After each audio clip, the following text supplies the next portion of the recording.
What's up, my fellow Shadow Knights? It's your friendly neighborhood Casey Shadow here, and I have a dueling video for you. As you can tell, my medicine cabinet for duel monster stuff is right behind me, so you know this is a good duel monsters video. Alright. Basically, I'm pretty sure you are trying to figure out what could he be talking about or bringing up this time. Well, I'm going to be bringing up to use basically it's more of an opinion and how I feel trading should be. Yous can agree or disagree. It's up to yous. I mean, like, everyone believes differently, okay?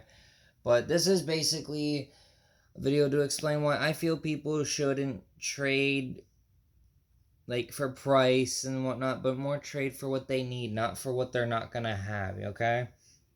Alright, so understand this is for more of the people who don't just sit and collect the cards and don't duel. This is more for the people who play the game, aren't really trying to collect the cards. It's more for the people who are like, you know what, I'm just gonna hold this, have it sit there, because I'm never gonna use it, and shit like that, okay? And whatnot. Okay, so here we prepare.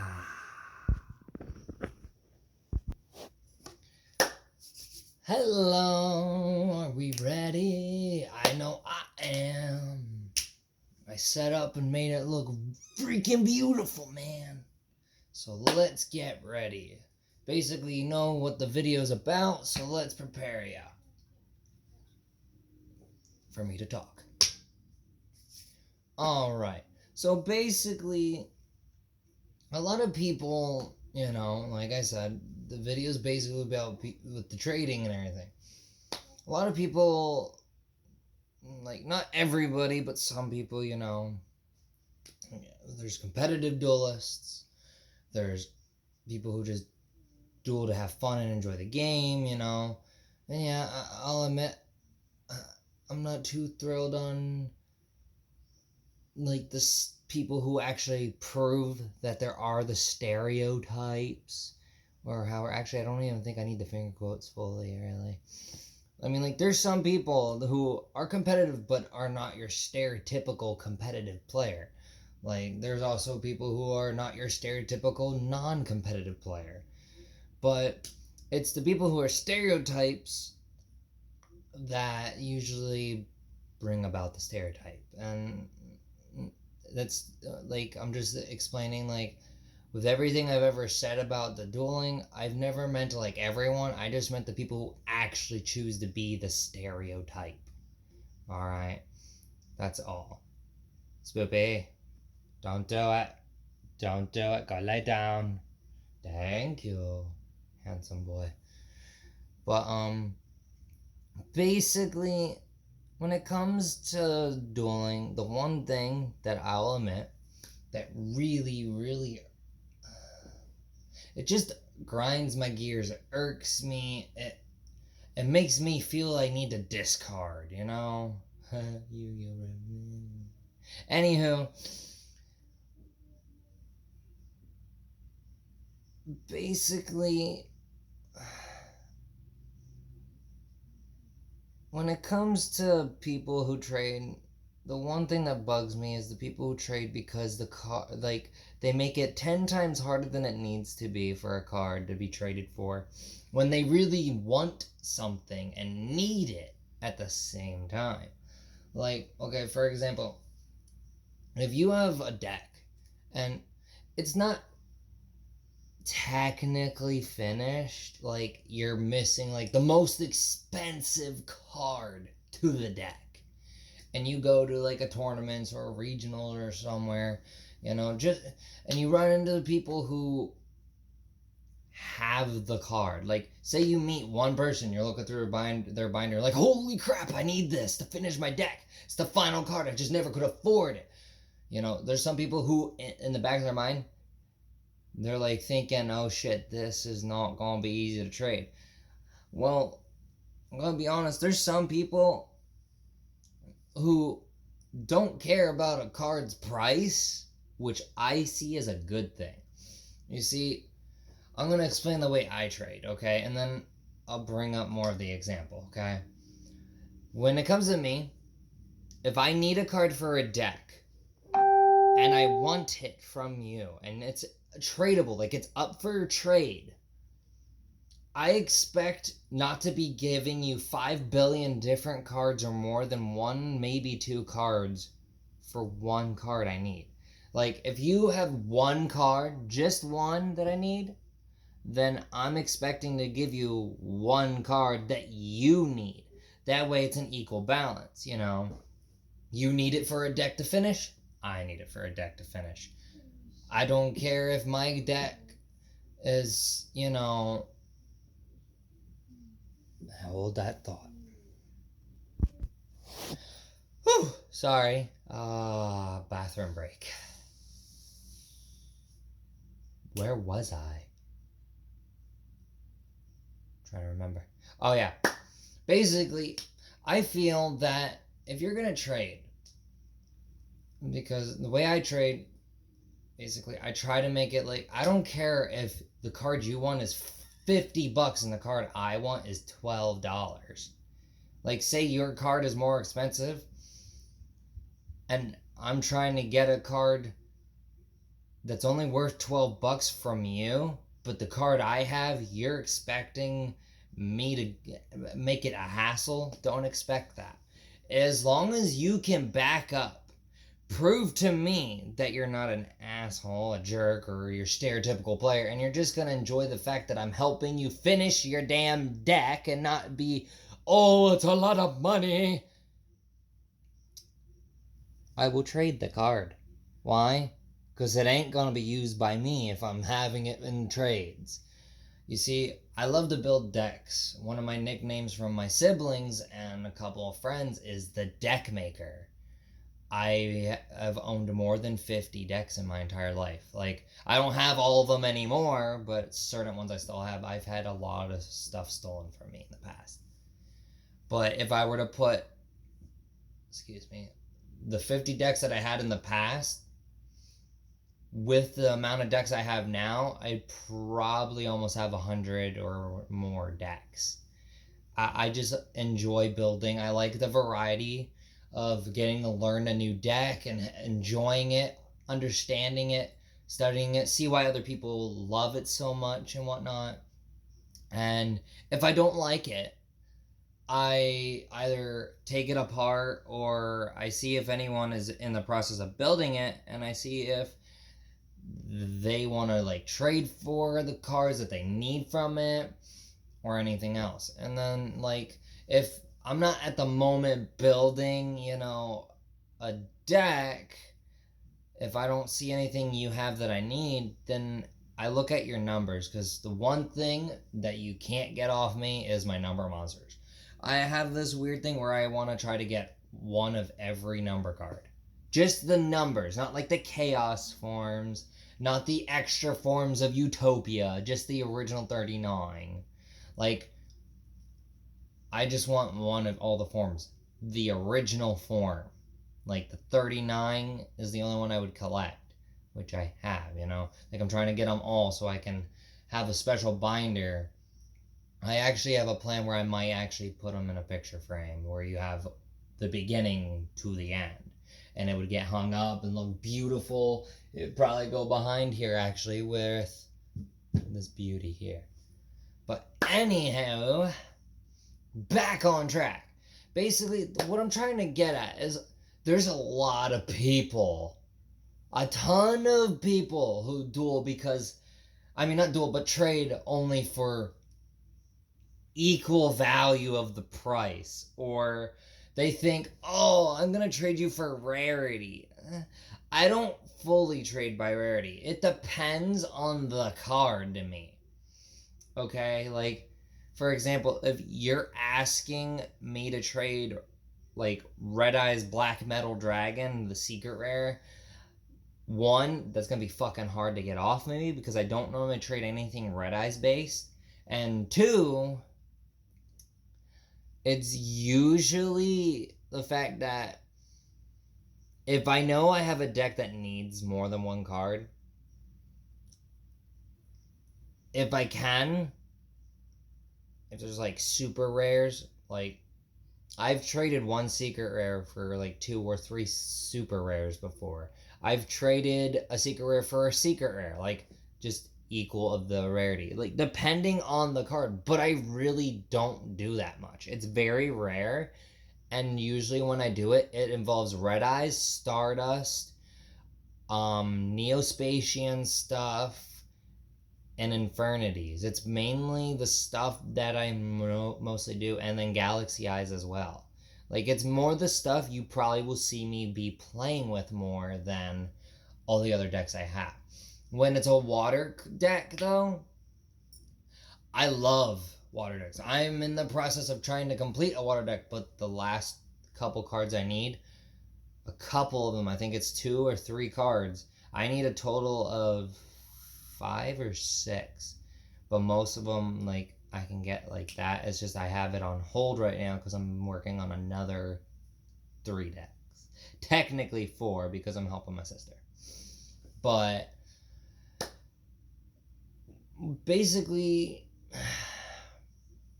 I more don't trade by the rarity of a card, the value of how much it is costing.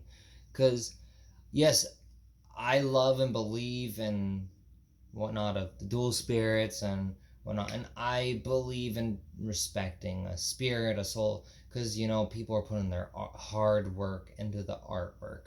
People are putting their heart and spirit and soul to bring these things to life. They're helping people have fun. You're carrying somebody's work, so in a way, there's that, plus the fact there's certain cards I dedicate and in tribute and in honor of the deceased and the living. For example, everybody should know from the first video I've ever explained it, out of the 3 I've done it, and I know I've mentioned it at least 3, maybe more times than 3. But this beauty here, which was a beautiful Valentine's Day gift. Thank you, my love. Anywho, Red Eyes Black Dragon has always been my number 1 hero in my life, my Aunt Wendy. It's one of the reasons why, if you want to try to get a Red Eyes card off me in general, any of the Red Eyes archetypes, because it states the word Red Eyes, good luck. It's hard to convince me to trade it, because I have bonded with my Red Eyes, and I have bonded with my Infernities the most. I mean, like, I've bonded with other decks as well, but I'm also going to be honest, out of all the decks, the 2 people see me use the most is my Infernities and my Red Eyes. But, what I'm trying to get at is, not everybody does it, but I know a lot of people who have special heart, soul, spirit, and meaning with a card or multiple cards. Certain cards have certain stories behind them, how they got them. I know people who literally found their, like, ace card literally in water. Like, I've met someone who has a Blue Eyes White Dragon. I don't know if it's $300 anymore, but the very first one from the pack, basically. I know someone who has that, and they found it just walking a trail one day after having their deck stolen the same week, and were about to give up dueling because of it. They had a Blue Eyes deck stolen, and it was given to them by their older sister, and like their sister stopped dueling to go to college and stuff, and plus they weren't really into it because of some newer archetypes and newer extra deck stuff, because at the time they had their deck stolen. The only thing that existed was Synchros Fusions, and the Xyz monsters were just coming out. Like, there was probably Grenosaurus, Gachi, and like 4 others probably out when they had this happen to them. And the same week they were given the deck, they instantly fell in love with the deck. They bonded with that deck, and they were starting tournaments, like, instantly, because they already played. It's just their deck wasn't as strong as their sister, so their sister actually was a regional duelist and everything, and like she never really came in first, but she had fun doing it and whatnot. Anywho, back on track. She passed it down to them and someone stole it because it had 3 copies of the really expensive Blue Eyes. 3 of them. So you can tell how much that hit them. And I guess a Blue Eyes Ultimate was really expensive in it. I don't know. But I've seen some expensive ones. Hell, I've gotten a Blue Eyes Ultimate that's like more than $400 for $1. And I thought it was hilarious because the card shop owner did not know shit about it. But I wasn't going to tell him that. Because if you're willing to put it in a $1 binder and you see someone's hinting off, hey dude, that's not $1, and they don't bother, then they don't care. So that's why I didn't explain the actual price. But anywho, plus I was getting it as a gift for somebody and they were extremely happy. Still have it to this day, and an extra copy of the same one. But back on track.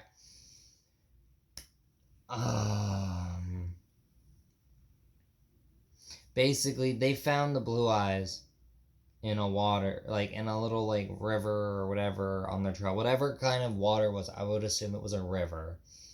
Like a little stream, river stream or whatever.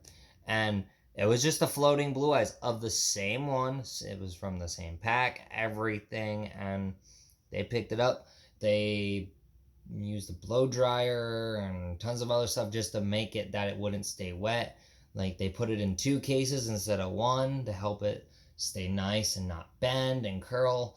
Still to this day they have that Blue Eyes, though it's retired because over time it just really time hit it after it being wet and being used. And basically he has it in a picture frame hanging above his fridge, I think, still. Knowing him, it's probably above his fridge still.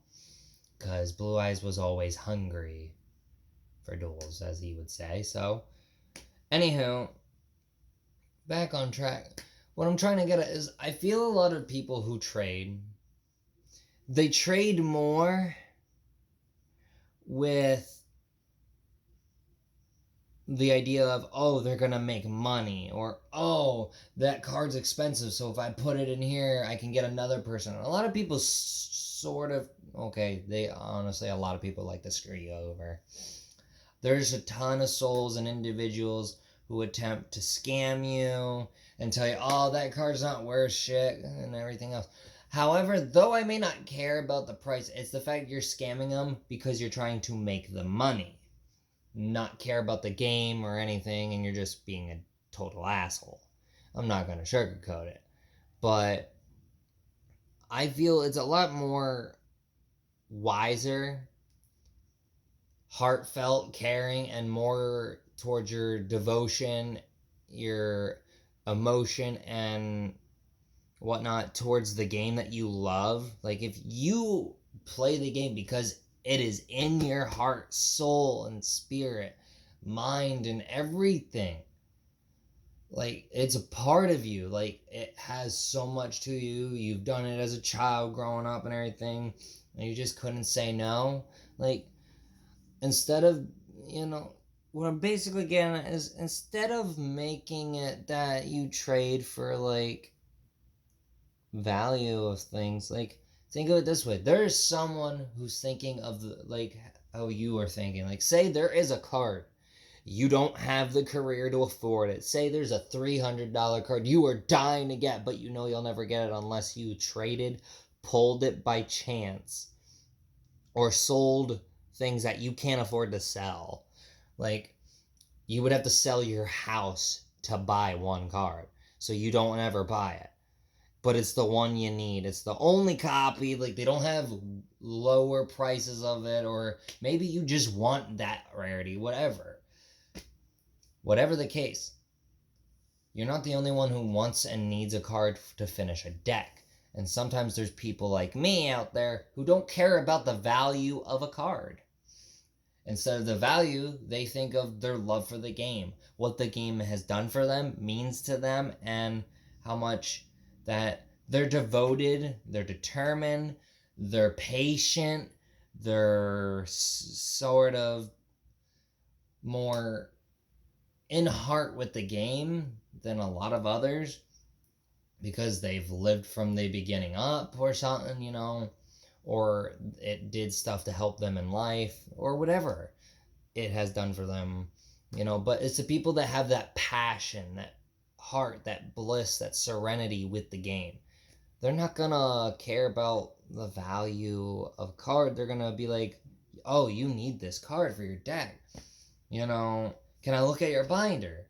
They'll look through your binder, flipping through the pages until they see something. Maybe you have something that someone else can't afford and they need, or they're just trying to find it a different way than buying it online, or they just don't have the time to do it. Who knows? You could be helping someone else finish a deck as they help you finish your deck. You know, what are you going to do? Have it sit in your binder for the rest of its life? Have it like collect dust, drop value, raise value, drop value, raise value again, and then when you think it's going to be worth something 5 years from now, you find out it's worth barely anything than 5 cents. And the reason why is because you chose to just think about money and greed, and people forget reprints happen, and that drops or increases value. The more of certain cards paid for over others. There's also the fact of different multiple forms of art, what sells the most, what doesn't, what's more special, what's more like limited of how many were made, and tons of different reasons why cards go up and down in value. I mean, like, I had a card that was 100 something. I think it was 174, it was in the 170s, that's all I know. It was almost $180. You can go online now. I wasn't patient. I was dumb and stupid and impatient at a young age. Bought the card with money that I was gonna save up to get myself some stuff that I just wanted to, but it was cheaper. I just would have had more than one. Basically, I was gonna buy clothes. Excuse me. But I chose to be impatient. Instead of buying 2 pairs of trips and getting like a pair of fishnets and a couple of things of nail polish and whatnot, I decided to waste all that money I saved up for 3 months working my butt off the best I could to help family members and whatnot, and I wasted all of that to get a card that dropped in value 2 months later, and years later it's worth like what, $5? It's not even worth much because there's more out now. It has more than one artwork and everything. Like, there's so much to it, and I don't think people take that into consideration. They're thinking of now.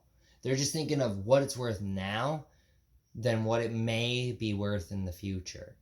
And I don't mean it's gonna be up in price. A lot of things in the future go down in price. And most people who keep cards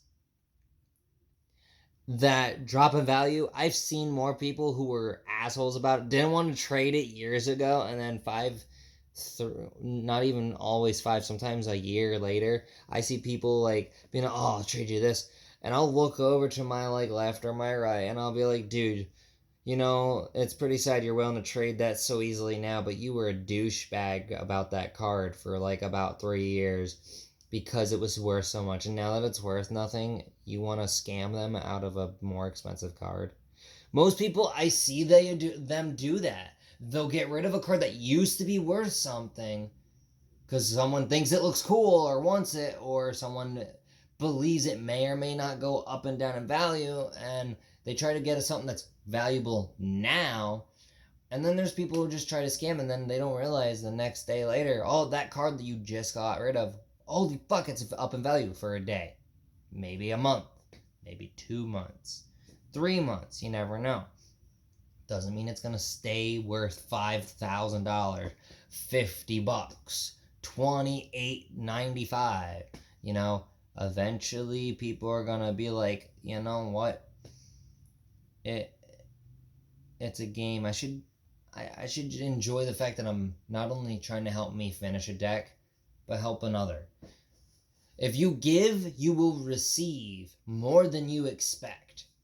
And I don't always mean, and well, what I'm trying to explain, I'm not trying to say you're going to give a $50,000 card to someone that needs it because you know you don't. It's just going to sit and collect dust while you use a totally different deck. Say you have a $50,000 card or something, okay? And someone else, they have a $30 card that you don't have the money. You're paying bills all the time.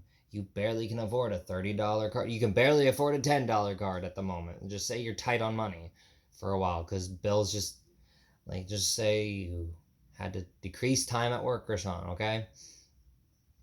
Say you decide to trade that $50,000 card for a $30 card, okay?